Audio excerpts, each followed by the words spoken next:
মন্দির আছে, ওই মন্দিরটা ছাড়িয়ে একটা নতুন বাড়ি হয়েছে এগুলো।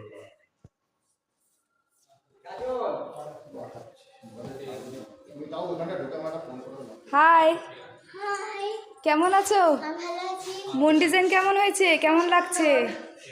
আর বলো কেমন লাগছে তোমার? মানে মুন ডিজাইন তো তোমার ঘরে করা হয়েছে তাই না? হ্যাঁ, কেমন লাগছে? ফিলিংসটা কেমন? দেখে কেমন লাগছে এটা বলো। মানে যে চাবি দেখি এটাই আমার বাড়িতে চলে এসেছে।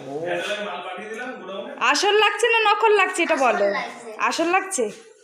Photo sure? তুললে আসল একেবারে। হ্যাঁ, ফটো তুললে পুরো মনে হবে আসলে আমি দাঁড়িয়ে আছি পুরো চাঁদের মধ্যে। তাহলে ইমপ্রেস? হ্যাঁ, তো এমন তাহলে আমাদের রিভিউটা দিয়ে দাও যে কেমন আমরা কাজটা করেছি এটা বলো। 5 স্টারে কত দেবে তুমি? 5 স্টার রিভিউর মধ্যে তুমি কত দিতে চাও? 1 স্টার, 2 স্টার, 4 স্টার, 5 স্টার কোনটা দেবে বলো? 10। 10 না 5 দিতে হয় সর্বোচ্চ। ঠিক আছে, তো আরো ভালো। নাইস। 10 দিয়েছে, 10। আচ্ছা, আচ্ছা আমাদের কোথায় পাচ্ছে? এক্সট্রা পেইন্টাতে, যেটা মার্বেল ফিনিশ ডিজাইন হয়েছে উপরে তোমার, তাই না? আচ্ছা।